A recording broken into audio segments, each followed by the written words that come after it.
GM and welcome to the Non-Fungible Creator Show. This is your host Non-Fungible TC, Non-Fungible Today and Non-Fungible Tomorrow. And this show is now part of the Web Radio Decentralized Media Network. And today we are really excited to have Kelano on the show. He is the NFT Growth Manager at Binance NFT, and he will share his journey with us in Web3 and also the concept of growing the space, because he is, after all, the Growth Manager at Binance. So GM Kelano, how are you?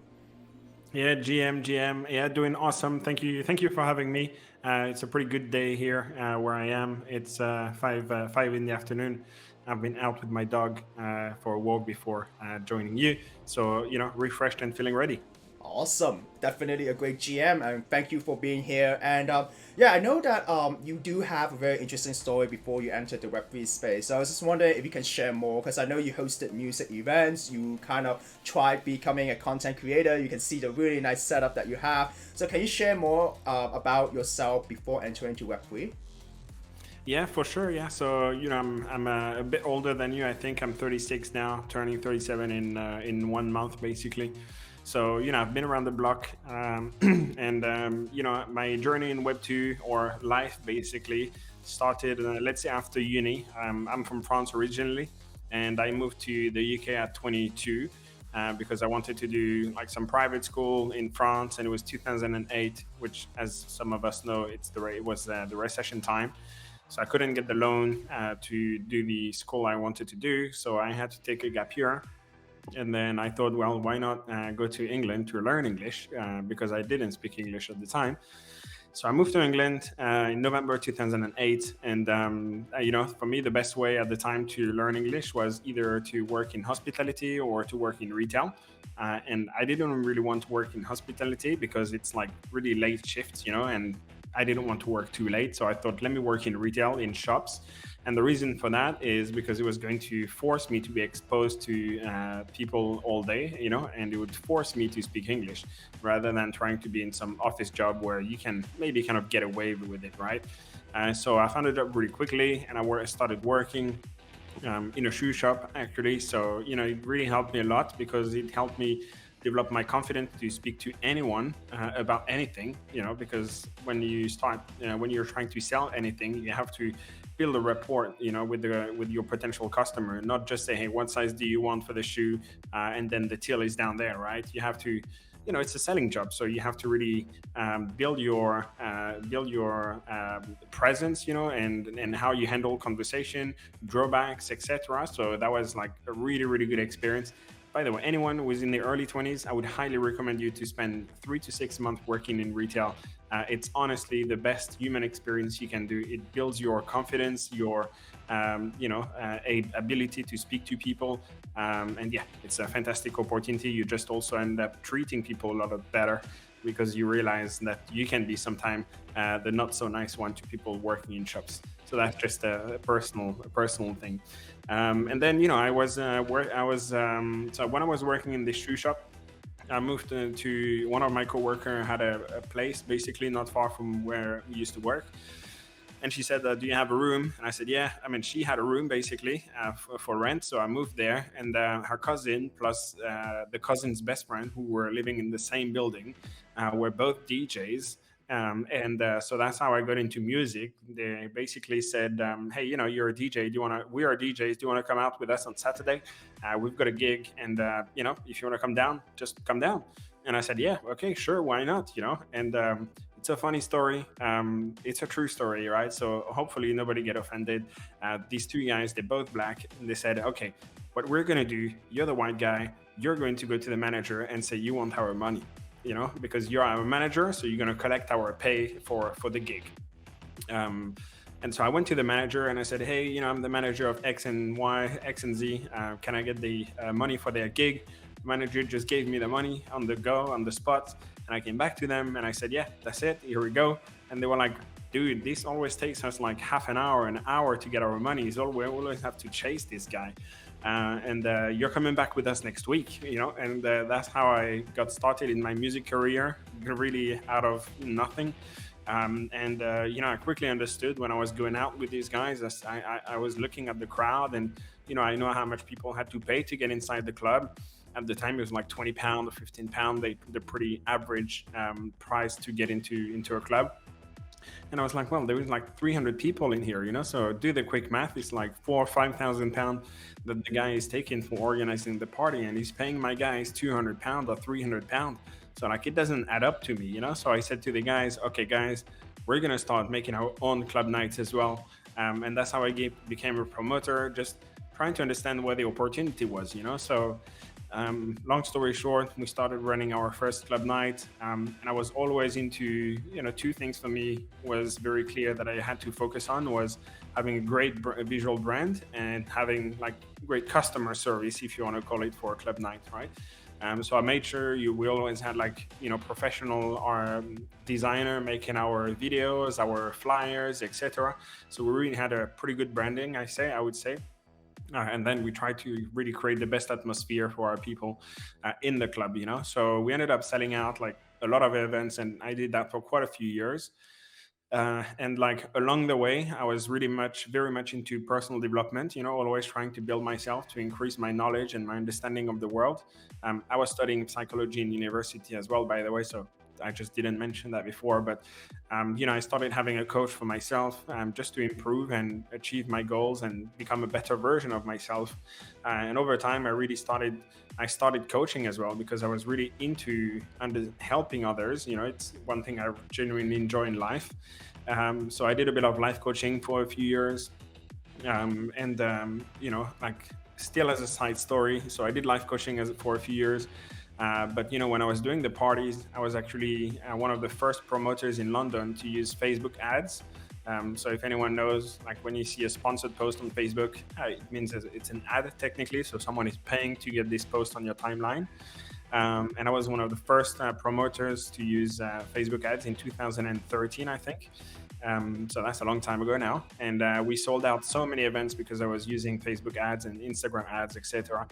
And I was helping other promoters to do the same because they could see my ads, but they didn't know what it was, right? And they could see I was just selling tickets and tickets and tickets.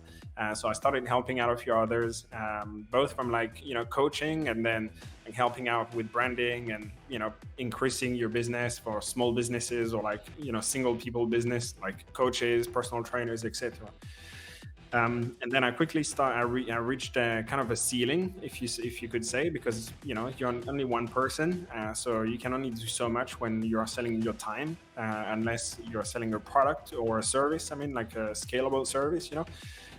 But you know, I was doing a lot of this Facebook ad stuff, a lot of coaching, and I realized like I've acquired so many skills in advertising that I really want to explore and spend other people's money, but more money, you know, to try like big campaigns, etc. So I took it upon myself to apply to the biggest agencies I could find. And I thought, you know what, I've learned all these skills and I'm just going to take the interviews to kind of understand my skill set and where I'm at, you know. So I did an interview with WPP agency called Mediacom, which is the biggest agency in the UK and one of the biggest agencies in the world. And I did the interview for like basically to run these ads, you know, for their team. And I was so knowledgeable that they actually offered me one role higher than what I applied for, which ended up being media planner. And I'm sorry about that. And I was assigned to the client Shell, so the oil company. And I was managing all the B2B activity for Shell, as well as the partnership they had with Ferrari for the oil. You know, they do like the oils for Ferrari. And so that's how I got my background in advertising. So I was managing a multi-million pound budget out of learning those skills in my bedroom and on YouTube, you know. So anyone can do it, I would say, you know. So yeah, that's pretty much my very quick recap of my Web 2 journey. And how I got to before Web3, because after that, that's when we're going to move to the Web3 world. Yeah, I think it's really amazing how you started your journey and how you learn everything yourself.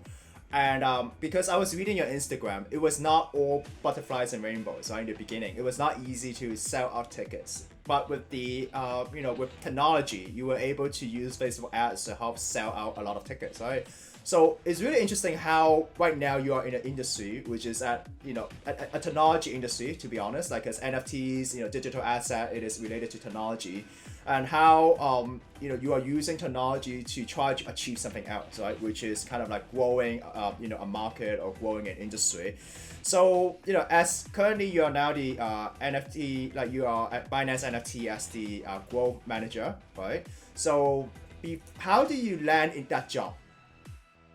Yeah, that's a good question. So I guess, there is always a part of being in the right place at the right time. But, I got that job because I had experience in Web2 in marketing as a whole.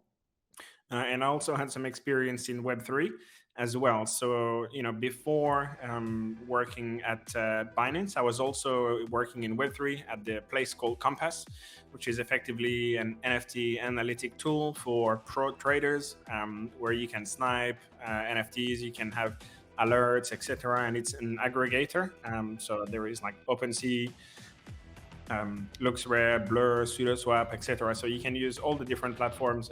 All the different listing from various platforms into one tool. So I was working there for a few months.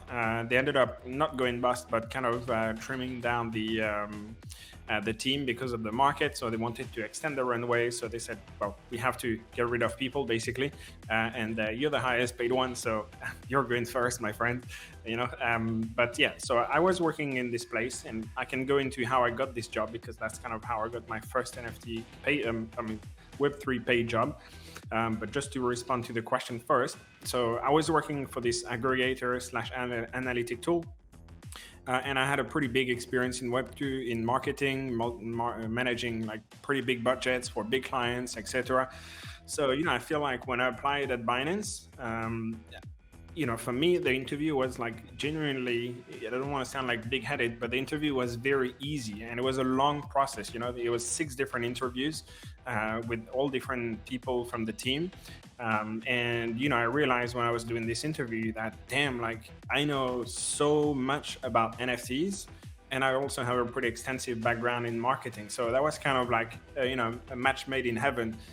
Because obviously they wanted growth experience from like a more traditional market, which is like Web2, working for Shell, Mediacom and Shell and Ferrari, etc. So understanding big budgets, but also had a really deep knowledge of the NFT space. I've been a NFT trader for, at the time over a year, just a year basically. And so I guess, that was a match made in heaven because obviously there was both experience, Funny enough, I got this Binance job 364 days after buying my first NFTs. Wow. Like, this space is a space that gives you opportunity, right? As long as you try to accept new technology, try to understand the technology and engage with the community. So just out of curiosity, how did you get the job at compass.art, right? Because you came from a advertising background. Yeah, so, let me give you a little bit of a background as to why I wanted to move to Web3 first, I think. So that will give you a bit more understanding. So, I bought my first Bitcoin and Ethereum in 2017, pretty much at the top at the time. I thought I was going to be a millionaire. And then 3 weeks later, it crashed down and the beginning of the bear market was upon us, But then I didn't really do much with cryptos for the next like 2-3 years, and until 2021 when things, when I saw that I was back to zero, I guess, I was like, okay, this is starting to be interesting. And, I started getting back into crypto in 2021. I started taking like trading courses and really try to focus on trading. I really thought, damn, I can become a day trader, but it's actually a lot harder than people think, to be honest. I was working in my media world, so I didn't necessarily have the time to cure all the trades that I wanted because I was working, etc. So, I was kind of day trading, but more as a side hustle. Made a bit of money, lost a bit of money, made a bit of money, etc. And then I was hearing about NFTs and people trading images, and at the time I kind of dismissed it, to be honest. But Gary Vee started talking about it, and I've been following Gary Vee for over 10 years now. At the time, it was all about his marketing podcast and on SoundCloud and all that stuff. So I've been following this guy for a long time, and usually he tends to be right when he talks about an emerging technology, right? So I really paid attention, and then it kind of brought that spark. I was like, why would people want to trade images? And then I understood the right of ownership, what is fungible versus non-fungible. And then he was launching his collection V Friends, which at the time was I think it was minting at 1 ETH, which was $3,000. And I thought, I don't really want to spend that much for my first NFT. It's a lot of money, and I just, as much as I believed in Gary Vee, it was just taking a big bag of my crypto bag, to pay for this when I just didn't really know much about it. So I didn't end up minting the V Friends. I ended up minting something else, which was a rug, is no longer existing. So maybe I should have followed Gary Vee from the get-go. That's a big history lesson. But anyways, and I quickly realized, like, okay, NFTs are, to me, what Bitcoin was to the last decade. In the 2010s, Bitcoin is like the technological change of that decade, and I believe that NFTs are going to be the technological change of this decade. So I kind of missed becoming a millionaire from Bitcoin at the time. If I'd bought in 2012, maybe it would have been a different story. But then I thought, okay, you know what? I feel like I'm early enough in the NFT space to make that move as now, and not wait for like 2, 3, 4, 5 years and then kind of surf the wave when it's a bit late. So I said to myself, okay, you know what? I'm going to do everything I can to be Web3 full time within 6 months. So I started doing moderator job for free in projects, free job, like unpaid job, but just to be in the space, to make connections. And I was in Discord at the time. Discord was the big thing. You were grinding the whitelist for hours. So that's how I kind of got my foot in the door. And then this Compass was at the time a free tool. So you could use it for free. And then they made it so at first that was the marketing strategy, I guess. They made this tool for free to gain some traction, some users, and then they put it behind a token. So they have an NFT collection as well. And then it became a paid tool, just like IC Tools or what's the other one? NFT Nerds was our big competitor at the time. And when it became when the NFT was about to come out, I just learned that there was a Discord. So I just joined their Discord. I minted the NFT. I started like basically hanging out in their Discord, and they were looking for mods. And I thought, what, like, this is probably a good place to be a mod, because they have a revenue stream. They have an NFT, they have a revenue stream because they also have a subscription model, and it's a tool I use every day. So I applied to become moderator, got the interview, got the job, and it was a free job for the first 2 or 3 months. I was doing it for free. And I started helping them out with managing the Twitter, like managing their marketing, etc., just for free. But I believe that if you are, nothing can stop a good man. So I was just providing so much value that at some point they had to say to me, okay, we really like what you're doing, and we want to like hire you. Like, how many hours can you work for us, and we're going to pay you something. And I said to them, listen, if you pay me what I earn in my current job, I'm leaving tomorrow. Okay, I'm quitting today. I'm doing like the scene from Wolf of Wall Street. When the guy calls his boss, he's like, "Hey, how are you doing?" "Yeah, I quit." That's basically what I did. So they offered, they agreed. I mean, it was like not exactly the same, but it was pretty close. And I thought, what, this opportunity is not going to come around tomorrow again to get that kind of money for an NFT project. So I quit that job and I worked there on a paid basis for about 6-7 months. It was unfortunately the start of the bear market, so it was not really lucky. But yeah, I helped them. We generated like over $1 million in sales in total, in revenue from the token, the subscriptions. We grew to, at the time, like at the peak, it was kind of like top 3 paid NFT tools, like competing with NFT Nerds and IC Tools, I would say. So that was like a fantastic journey, and I learned a lot about like the NFT technology and, building a marketplace, etc. And the bear market hit, and at some point they had to kind of cut down, run away, because we were just, in the bear market, nobody wants to pay for an NFT tool that costs $200 a month because nobody is trading. There is 90% fewer users than during the bull market, right? So the user count in the NFT space being down, their revenue obviously was going to be down by quite a lot, right? So they had to extend their runway. They fired basically most of the team, which included me. And then, that just made me realize, like, dude, like, a lot about aggregator marketplace, a lot about like the business of NFTs, etc. So, I thought to myself, I'm going to apply for a job that's going to pay me twice what I'm earning now. That was kind of my target. And then I started to apply to like as many jobs as I could. I've always been pretty comfortable with doing interviews. So I took as many interviews as I could. And just a tip for anyone looking to apply for jobs in Web3, I would recommend you to go to Angel Found. I think it's the website was called Angel List, and it just changed name to Angel Found now. And it's a website where it's a job board basically, but only for VC funded startups. So that's pretty good because if you apply to be mod or for projects that just launched, they don't really have a lot of money. We're not talking in millions, we're talking in a couple of hundred of thousands, right? So they are not going to have money to pay you for 1 year, 2 years, 3 years if you intend to stay long term. But if you work for a startup that's been VC funded, they've raised a couple of million, so the money is not going to be an issue to pay you, and that's really important, because in Web3, I've seen so many people that started getting paid, and 2-3 months later, they're like, oh, we can't pay you anymore, blah, blah, blah. They miss 1 month, they miss 2 months, and then you end up being in the shit, Sorry for my language, but that's basically what happens, And what I was doing on the side as well, shout out to Rewritten. I don't know if you've heard of Rewritten. It's an NFT collection. It also has like a job board. So I was looking for small jobs. And I started working for a newsletter called Seed Phrase Daily. And I was managing their Twitter like this, except, the same, like kind of, Twitter manager, basically, helping them grow their Twitter.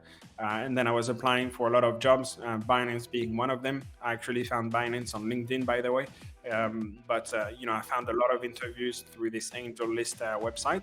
And I did I looked for a job for about a month, I guess, in total. And I did all these interviews for Binance as I was going. And I think out of the maybe 6 jobs I interviewed or 7 jobs I interviewed, I got 4 job offers. And funny enough, before starting Binance, I actually started another job because I was in the process of still doing the interview for Binance. So I thought, I was on interview 4 out of 6 at the time. And I really believed that I was going to get the job. But I thought, okay, you can't take the risk of not saying yes to at least one job, because you believe you're going to get this Binance job. And the pay was pretty good, close to the Binance pay as well, which I didn't know what the Binance pay was going to be at the time anyway. So I took that job. I started, it was for a Web3 media agency. And I worked there for about a week. And after 4 or 5 days working there, I got the response from Binance, and they said they basically offered me the job. So I had to say to the founder of the agency, hey, I'm sorry, I got a better job offer from Binance NFT, so I think I'm going to take that one, So yeah, that's how I got my Binance job, and it was a long journey, but it's one more step onto the next one. Yeah, I really like how motivational your story is, because sometimes things could be a blessing in disguise, right? You were working at Compass, they have to let you go, but then in the end you got Binance. But at the same time, right, you demonstrated that sometimes if you want to get your hands dirty, if you want to enter a certain industry, right, you gotta let go of something, right? You can't because in crypto and NFTs, everyone is counting how much money they're making. Which is actually quite interesting, because for you, you're not making money, but you're making experience. You're making those connections that actually help pave the way to what you are doing right now as the NFT Growth Manager at Binance. So as the NFT Growth Manager, what do you do on a daily basis, and how is the company culture at Binance? Yeah. So a good 2-part question. So I guess what do I do on a day-to-day basis? So I manage all the social media activity for the Binance NFT marketplace. So whatever you see on Twitter, it's going to be typed by my fingers, generally speaking. I run all the Twitter Spaces as well. If you check on, you can check all our Twitter Spaces on places like Super Spaces or what is it, Paraspace. We run spaces twice a week with founders, Web3 leaders, etc., which is my initiative. I really wanted to basically bring the Web3 culture to Binance NFT because we're obviously a crypto exchange. But the Web3 degen mentality was not really present in Binance, if you can say. So one of my big goals is to make the brand Binance NFT more in tune with the Web3 culture, the GM culture, I guess, a little bit, that kind of things. So yeah, I manage all the social media activities. So that includes Twitter, Instagram, Discord, Telegram. So it's like a lot of people know me through the Twitter space that we run at Binance, and they think that's all I do. But like the Twitter space is like a fraction of my job. So whenever we have a partner on the launchpad, like a project is coming up and launching on the Binance launchpad, I would prepare all the marketing campaign for that. All the marketing campaign for those projects. So let me see if there's anything that I know here. These are IGOs, so those are not actually the launchpad. Fusionist, for example, that's something that launched really recently. So we had to do a full marketing campaign for them. We hosted them on AMAs, etc. And then it's managing a lot of communities. So we launched. So when I first joined, we didn't have our own Discord. We were part of the Binance.com Discord. And I believed, we needed to have our own Discord because it was just one channel in the main Discord. And I said, we need to have our own Discord so we can create our own activities, put our own news, our product updates, our own announcement, and have our own community. So I recently launched the Binance Discord, which now I think just reached like 46,000 users yesterday actually, and we launched it maybe 2 months ago now, a month and a half ago. So managing the Discord, all the communities, managing the angels who are basically like the moderators that we have in Binance. We are managing a lot of like smaller communities, but we have groups with blue chip holders that we are in contact with a lot to kind of help us adding features to the marketplace, etc. So I would say that's like the big piece of my job, but because I've also got a pretty good past in trading as well, and in using all different kind of marketplaces, I help quite a lot with the features that we should have on the marketplace. Try to help our business team and tech team to improve the marketplace because the reality is we are a centralized exchange, so that means we have some limits compared to a place like OpenSea or Blur, who are decentralized. And the smaller companies, not that NFT is OpenSea is a smaller company, but let's take Blur as an example. Blur is a much smaller company in terms of overall size, and that means they are able to adapt a lot faster. That's the beauty of startups, is that usually they are able to react and adapt to features from competitors a lot faster, right? Whereas at Binance, we have a lot of eyes on us, so we cannot put a feature that is not 100% perfect, that has not been thoroughly tested, etc., and just hope for community feedback if it's not working properly, and because we're a centralized exchange, we monitor the collections that are listed on our marketplace. So we don't list every single collection that is available on the blockchain. There is like a vetting process, so have a lot of work to do with that in terms of finding out the collection that should be listed on our marketplace.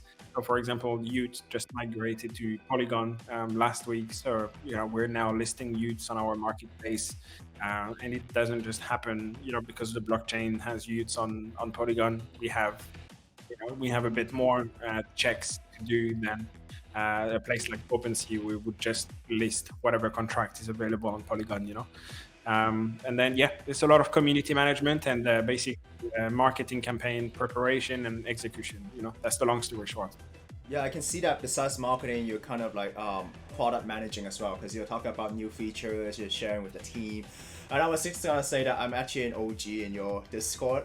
So I was gonna ask you if there's any alpha, but I don't think this is the show for this. But instead, I was gonna ask you about some alpha of how do you get a job in Binance, right? How do you start a career in Web3? But I think we kind of covered as well because you are a living example, right? You know how you engage the space, how you really get your hands dirty. So instead, I wanted to shift the focus to a more macro view about the market, since you were talking about marketplaces like Blur and so on. So just earlier this week, OpenSea launched OpenSea Pro, right? They rebranded Gem XYZ. They came up with Genesis. So as the NFT market is becoming more and more competitive, right? We always see different ways of marketplace trying to get new users, trying to grow the base, right? For example, like airdrops, launching tokens, airdrop farming, and so on. So as the growth manager at Binance NFT, besides paid incentives, right? Besides tokenized incentives like letting people mint an NFT like Genesis or a Blur airdrop, how do you help build Binance NFT? How do you build it besides paid incentives? Yeah, that's a good question, and I think this is there's two parts to this. There is either you are trying to grab the active current users in the market that we have left, which is maybe 50,000 people or 100,000 people, we know more Blur. Let's take the example of Blur or Pro OpenSea. What they are doing. Blur has now got more market share in terms of volume than OpenSea, for like the second month in a row now, I think. But what's interesting is, they actually don't have a majority market share in users.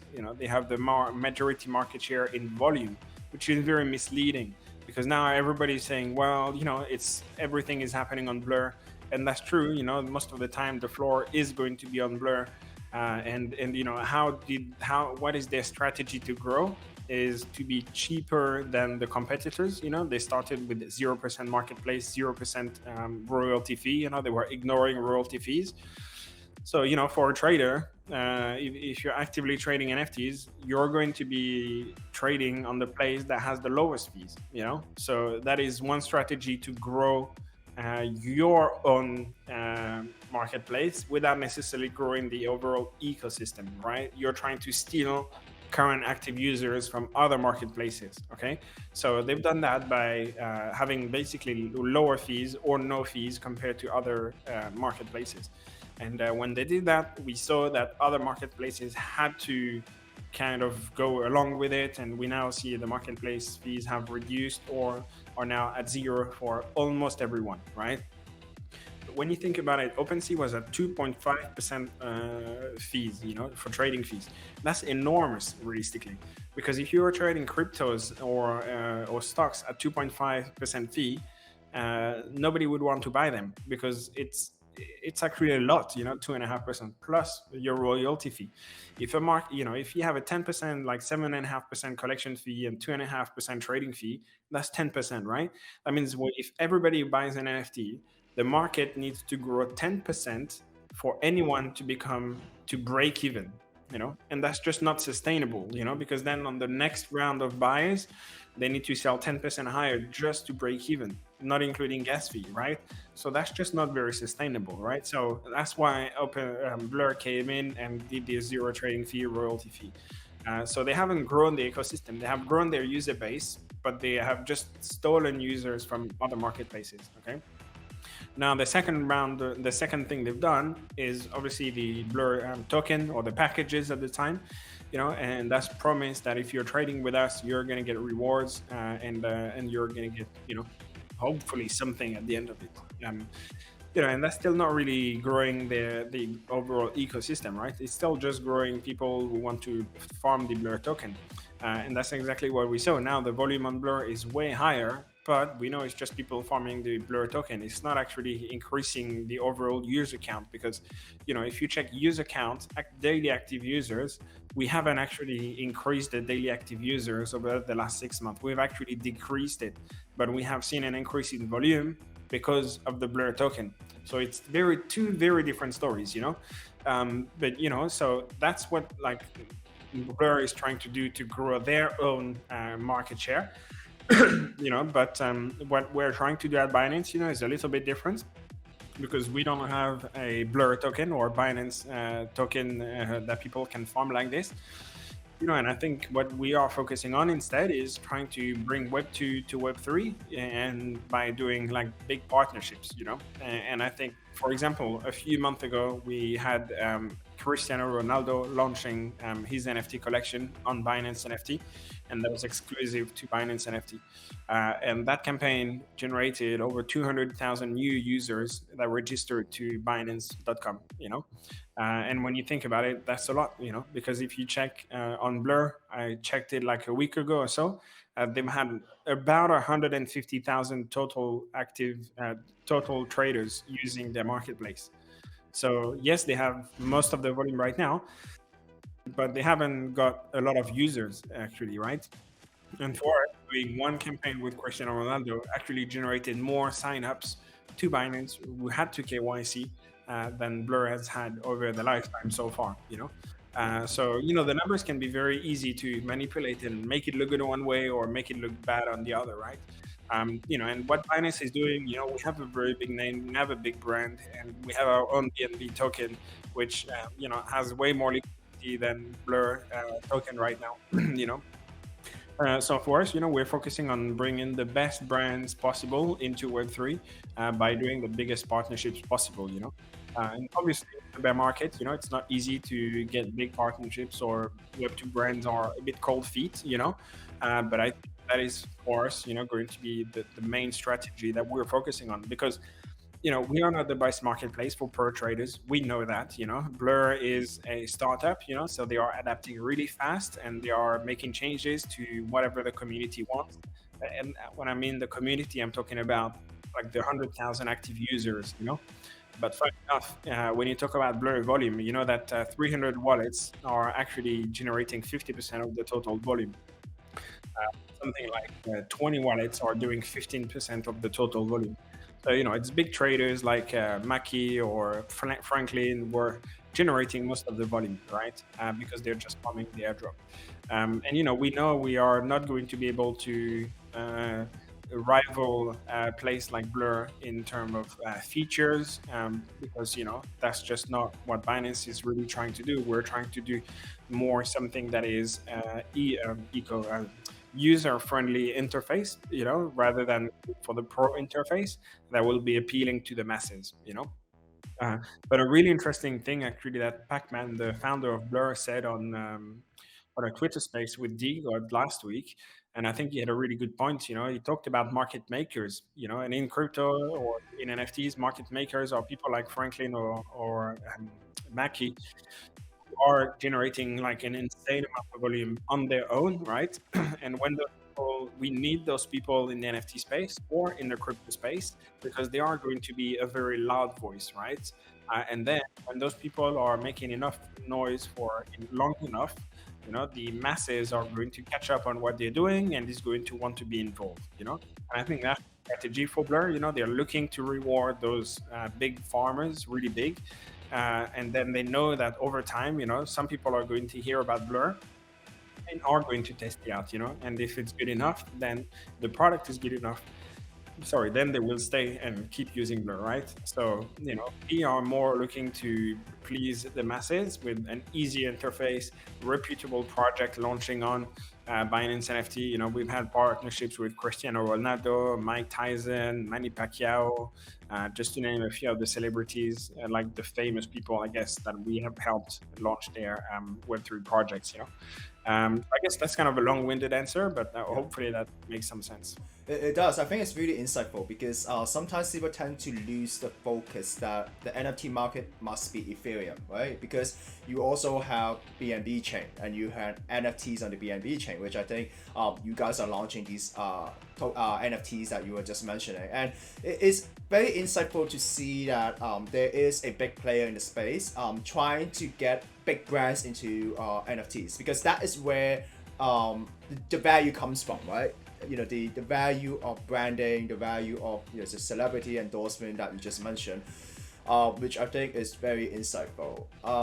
So I just want to follow up with a question. Like, if with platforms like Blur making NFTs more fungible, right? Because they're doing a lot of incentives. Um, this is not sustainable, right? Like, the farming is gonna end maybe they mentioned in May. So what do you see in the NFT space in general? Yeah, I think it's a very interesting question, because I was just talking about market makers, and in crypto we have this term market makers, which is it's essentially right now it's institutions, a place like I don't know, the company of Michael Saylor company. I forgot the name, but they have bought some. Hmm? Is it MicroStrategy? Yes, that's it. Yeah, yeah. They've bought another like hundreds of millions of Bitcoin, like recent in that dollar value of Bitcoin recently, and I think they have something like 4 or 5% of the total Bitcoin supply, that they own, right? So that's why you call a market maker, right? They all hold a large supply of Bitcoin in general, probably Ethereum as well, you know and they have a true effect on the price, on the long-term view of Bitcoin for the masses, because well they are a market maker, but like you said, Blur is not sustainable like this, and that's because people like Franklin and Mackie, they are not market makers. They are farmers of the airdrop, and there's a big difference here, right?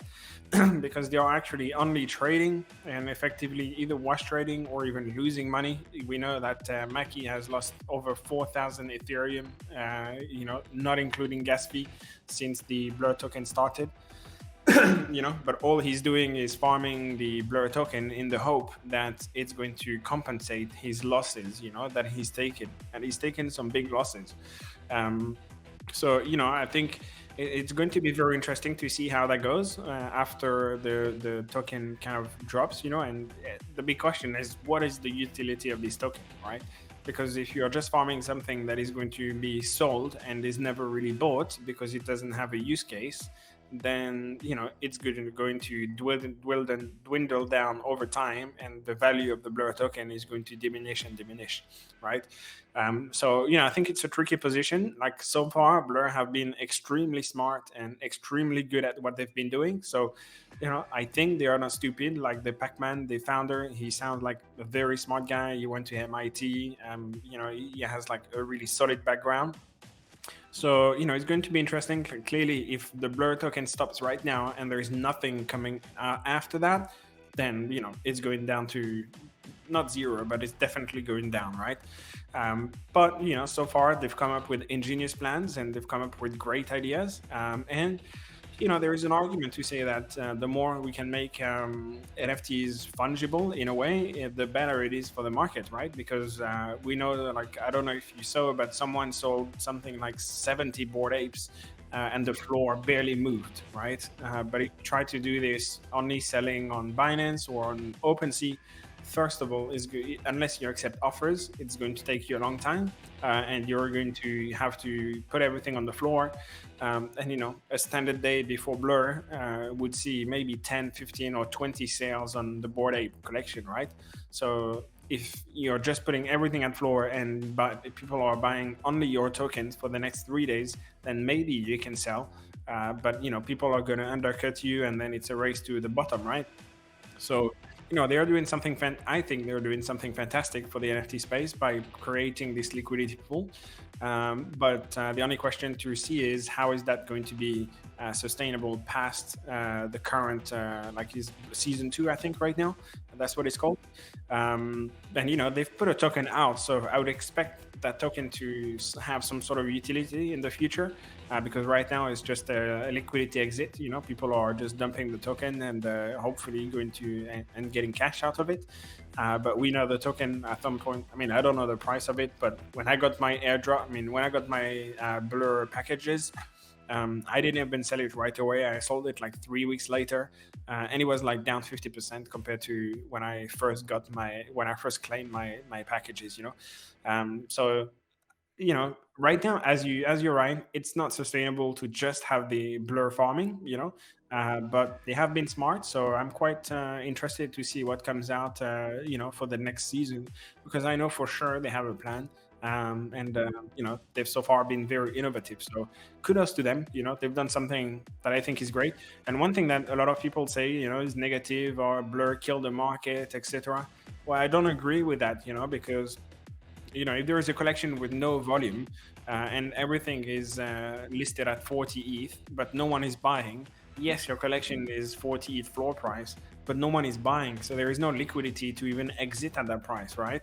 But what Blur is doing instead is by adding liquidity and bids, is finding, an actual price that people want to buy at. So yes, the floor price may be lower because of Blur, but the price is actually more in line with what people are willing to pay for it versus what sellers want to sell it at. I think that makes a big difference, because yes, if I make my own collection, I put 100 NFTs and I list them at 100 ETH floor. Yes, my collection is 100 ETH floor, but no one wants to buy it, right?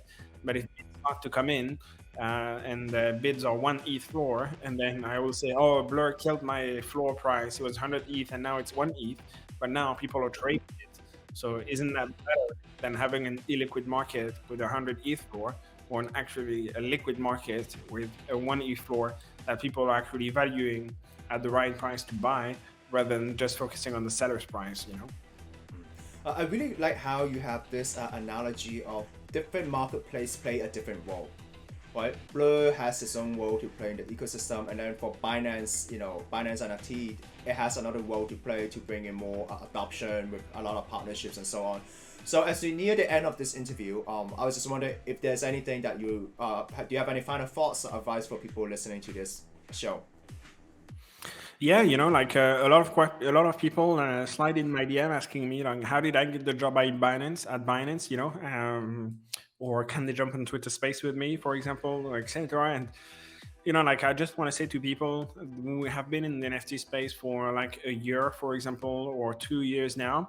You're quite likely an expert who doesn't know they are an expert. If you've been in late 2021 bull run and you were in the Discord grind, etc.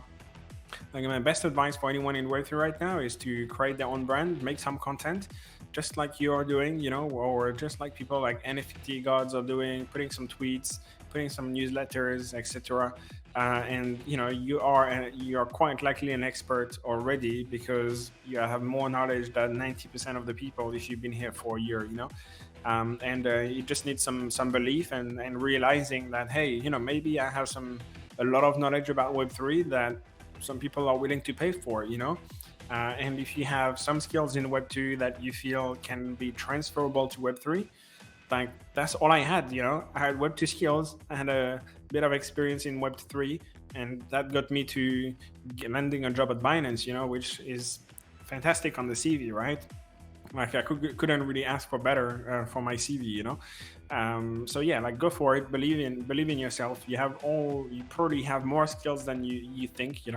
And just don't stop learning. And the last thing I would say, is don't underestimate the value of working for free. I always say the free way is leading to the paid way.